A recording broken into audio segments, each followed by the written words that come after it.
You know, I've been 5 years with the other brand, and to change to a new brand is always a bit difficult, I would say, in the beginning. You know, in this game, results give you the confidence. Results breed more good results, and you're ready to go, mate. There's nothing you can't do. He needs to know that what he's capable of. Zie, hier moet je al rechtop gaan zitten. Hier, kijk, rechtop zitten. Niet vooruit, rechtop moet je. Je moet hem voelen. Zo, je moet hem voelen. What can he say about me, because he knows me for 3 years, you know, and still he comes with new things. And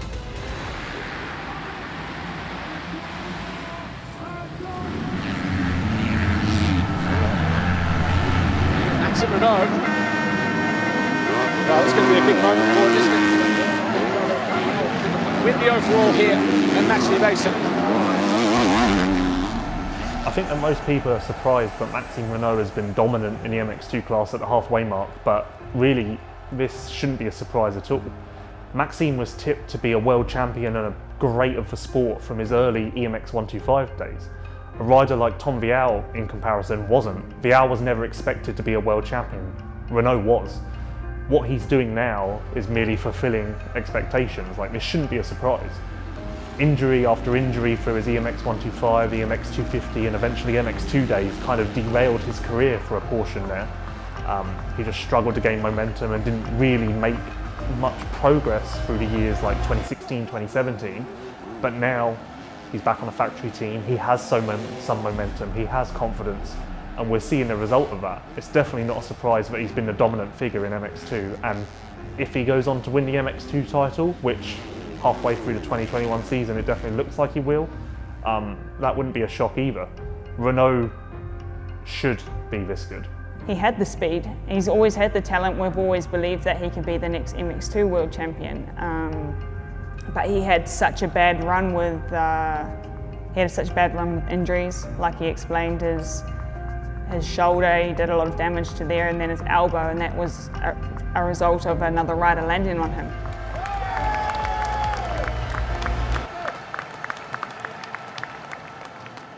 Yeah, I think this is kind of a moment that made me just realizing I have one life, I have one career. I almost messed it up with a crash that was not even really my fault. A rider jumped on me, so I'm just trying to give my best every time I have my wheels on the track and enjoying, just trying to get as much pleasure as I can, and just playing, because that's all it is about, you know. And this is helping me for sure, because I see it as a second chance, and you don't have so many times a second chance, you know, so no pressure at all.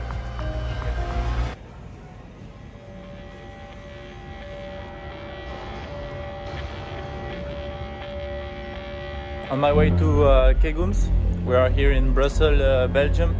So yeah, heading for the 7th round of the season. Really looking forward to that round because the track is really nice. So yeah, just follow me during my trip.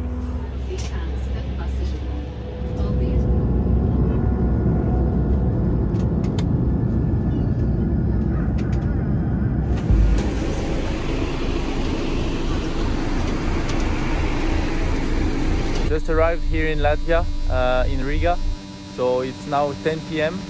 We just take the location car and then we are going to our hotel and have a good sleep for tomorrow, Friday, going maybe at the track and have a little look at the layout. So yeah, have a good night, guys. See you tomorrow.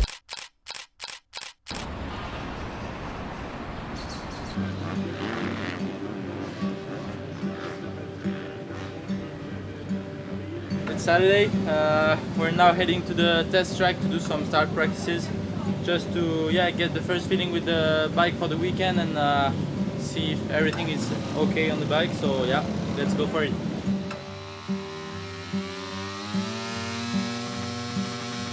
I had so much injuries, and one really big one in 2017.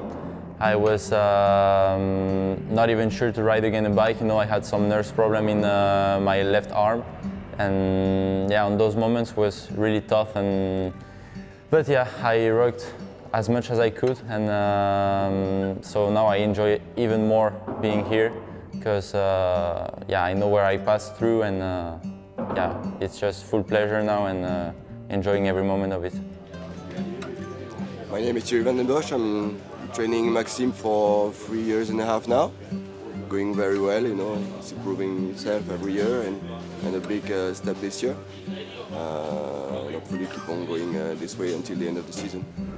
Faudra que je vois, de toute façon je regarderai le mécanisme, mais il faudra que je vois comment je suis placé sur la moto à peu près. Je pense que je serai à peu près comme ça, je pense, à peu près, au niveau taille. Comme ça, tu le vois bien là. Track looks really nice, bumpy and yeah, sketchy some places, so really have to get the focus for tomorrow.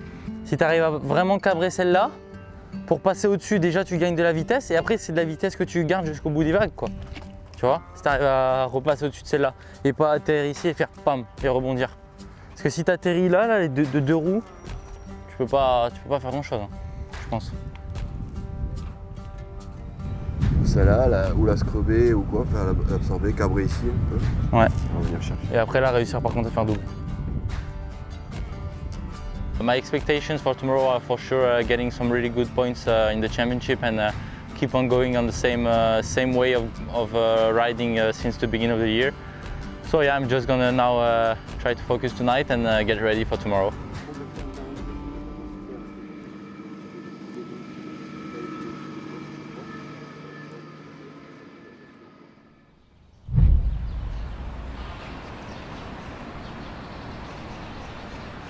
It's Sunday morning. We are now on our way to the track. It's 7:44, so yeah, just getting ready slowly for the warm-up at 9:15, and then ready to start the day.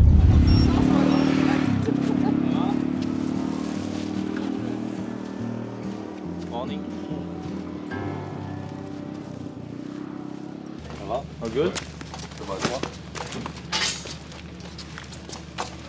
Ready to rumble? Yeah. Ready. How are you? All right.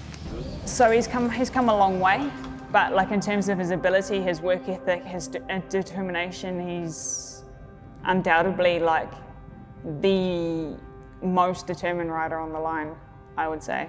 Yeah, now I'm starting the day with going to prepare my stuff a little bit, and then going to the physio, so I'm gonna have just a little checkup and releasing a little bit some muscles and getting fully ready and fully focused for the practice to get some good feelings on the track, and then before both motos I will go back to the physio, have a little manipulation, let's say, and be ready.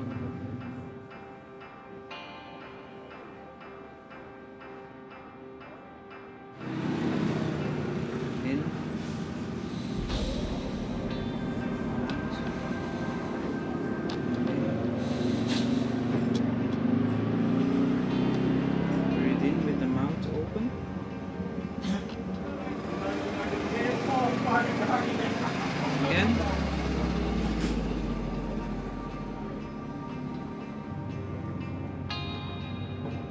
Breathe in deep and out. Yeah, actually my arm is not 100%. I don't talk so much about it because I don't want to, yeah, there's no excuse. I mean, I'm used to it and it's not a problem for me as in the riding, but my left arm is for sure less strong than the right arm. I still have sensibility problem on my two fingers, on the index and yeah, the middle one. And so yeah, I'm just used to it now. You know, I don't feel my clutch with the two fingers. I just feel it a different way. You know, just not sensitive, but feel it as a movement. But I'm used to it, and it's not a big problem. I can perform on a high level with it, so this is not a problem. I'm just going through it.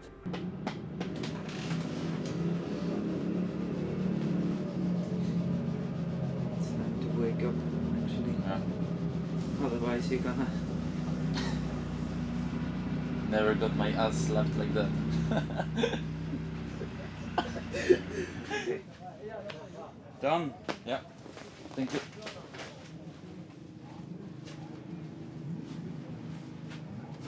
See you.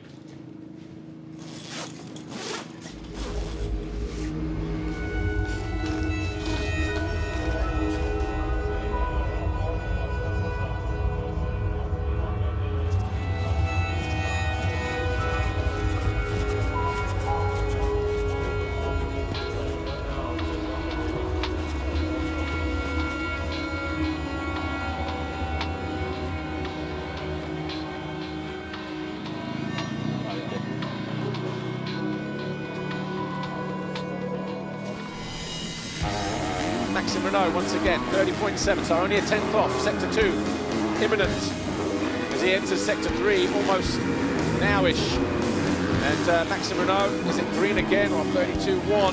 Maxime Renault moves up to second, 0.4, so the gap's still coming down. There's still some life left in the track. Let's go through the confirmation then.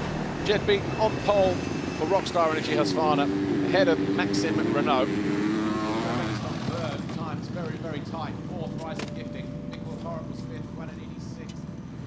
Practice went pretty good. Finished second in the time practice, so really good gate pick for the motos. Feeling with the track is quite good. Actually, it's tricky and some sharp bumps, but I feel really good, feel comfortable. So yeah, just try to make 2 good starts in the motos and go for a good result. I've been in a rehab center, you know, with I think during 4 or 5 months, and I think the bigger thing that helped me was that I was in a center with people that were really in a bad situation, and seeing how they were just enjoying the life and smiling and always have the joke in them, saying a joke or something, you know. I was like, I cannot complain. I cannot complain. I have my 2 legs, my 2 arms. One was not working so good, but I could have done, yeah, could have been so worse. So yeah, it was just, you cannot just say, I'm done. You have to work, and if you want something, just go get it, and that's what I did, and I just, yeah, worked so hard and always believed in that. And one day, the nerves started to react a little bit, and from there we worked on it, and it came back. So yeah, that was a little bit kind of a redemption, you know, and mentally I think I'm ready to give it all, and I will never ever stop, and never ever, yeah, always believe, you know, so that's also a strong point.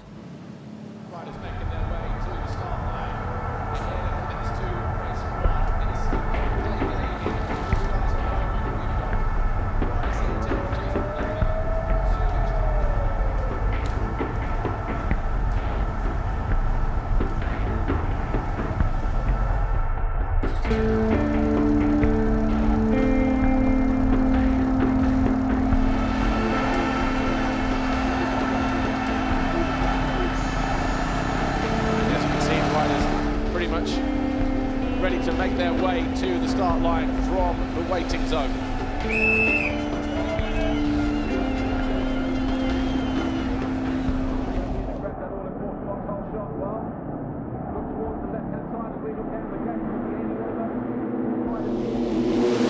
Oh, 1 or 2 riders trying to go too early, catching out a few of them as well.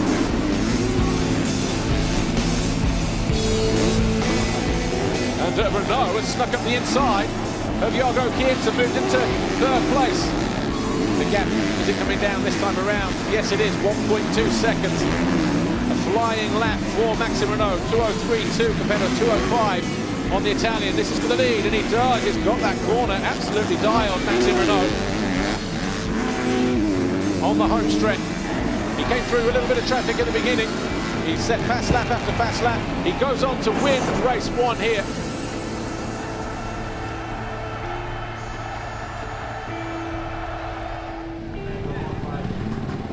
Congratulations, pretty much a perfect race.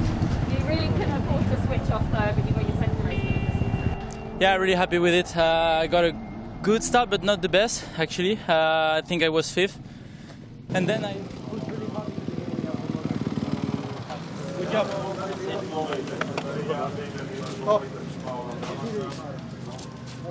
I'm surprised, but he's doing even better in the key moments of the championship. The right moment when the others are a little bit in trouble, bam, is there taking the most of the points. The moment where someone is popping up and saying like, maybe I can fight with him, bam, is winning a game. So he's doing it very, very well. I will not be surprised if at the end of the season he can win the championship. Yeah, for sure, this is something that gonna make me feel complete. I mean, I worked for it since I'm a kid. I'm dreaming about it since I'm a kid. Getting that world title in 1 to 5 was also something that was part of the way of following, you know, and then getting those 2 injuries also get me a little slap in the face, you know, and wakes me up about, don't think this world title gonna come easy, you know. You have to work for it. We are so many young and talented riders in the world, and yeah, you just have to want it more than the others. And now I feel like I'm ready this year. I've put the job in, and but yeah, there's always a part of unknown, you know. So, but yeah, I have the red plate. I feel good. My bike is working really good. I feel in shape. We will see this season how it will end. I made a big push in the first 15 minutes, and then just cruise mode, so it was not pushing all the motor, you know. I tried to make some quick passes, and I think after 10 minutes I was second and charged to the front because he was already a little bit gone, and I passed him, I think, at half motor more or less. Made a little gap, and it was fine. There is your championship leader. Well, Maxime Renaux started the day 26 points clear, and after beating Guadagnini, his closest rival, in race 1, that gap has now gone out to 29 points as we head into race 2.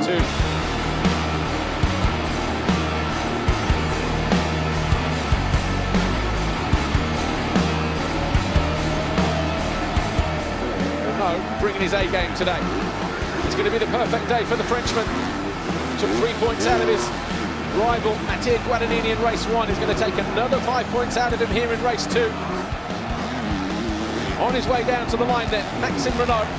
He started at that 2.1 seconds clear. He's been pretty much immaculate all day.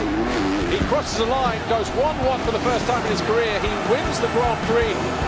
Maxime Renaux continues to lead the championship in MX2. And your overall podium today, Maxime Renaux, Jago Kiet, Mathieu Guadagnini.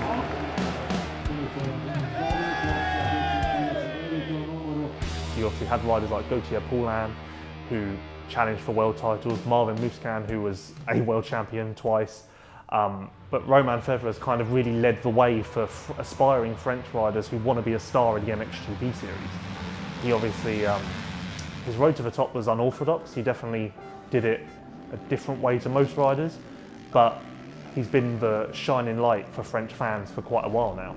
The first year in 2015, yeah, I was rookie in the class. You know, you are coming, you don't expect anything. I was on the factory team with a new bike and everything. I was learning everything every time I was on the bike.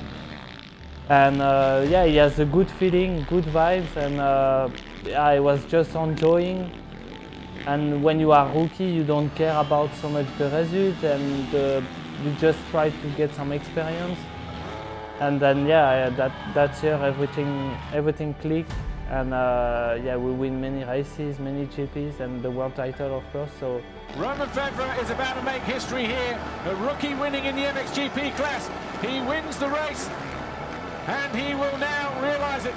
It was, let's say, mentally, it was maybe the easiest year that I had.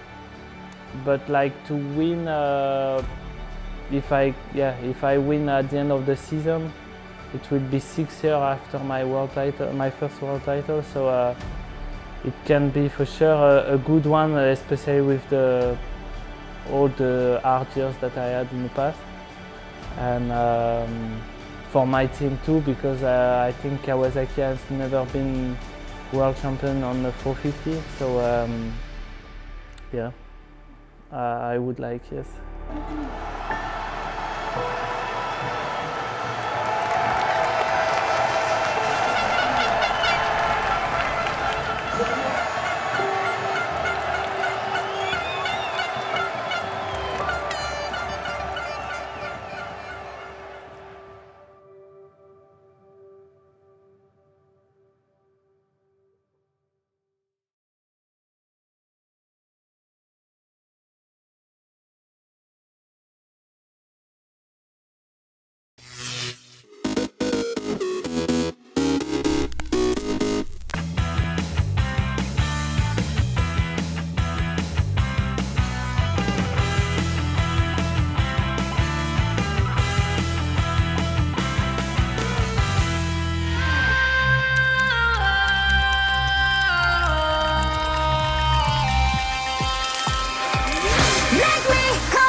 The Kalahari's got its own draw. It's vast and it's forever. You've just got to get into those sand dunes on your own, and there you're going to find a lot of solitude. It can seem like a place of massive emptiness, but you suddenly find 5, 6 different animal tracks right there. There's this huge amount of life, and when I'm on a filming project, I really like to try and live like the animals do so that I can experience the hardships that they're going through. I want to see wildlife in a totally different context, and that's really, I suppose, what draws me to the Kalahari. It's the vastness and the openness. I really enjoy being able to see these massive distances. Those are great images and things that stick with you.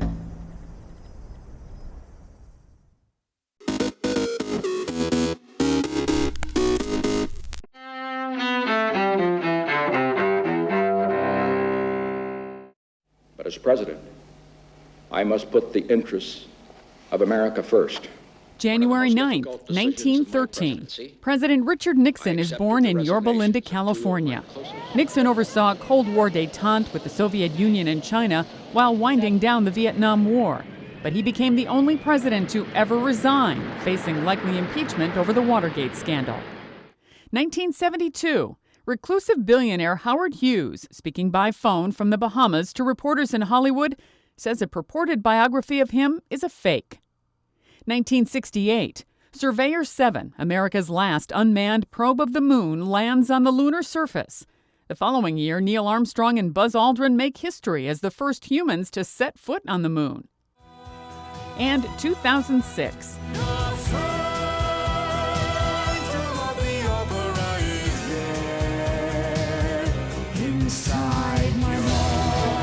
In New York, The Phantom of the Opera leaps past Cats to become the longest-running show in Broadway history.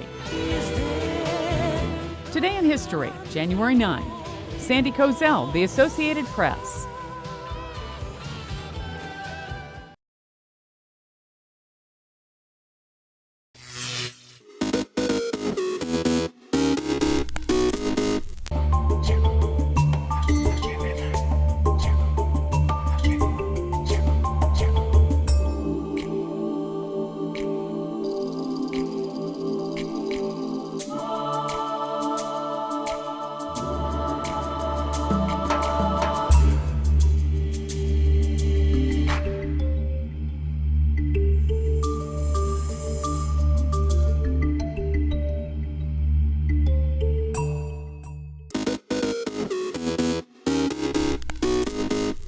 Welcome back in our studio, and in today's news,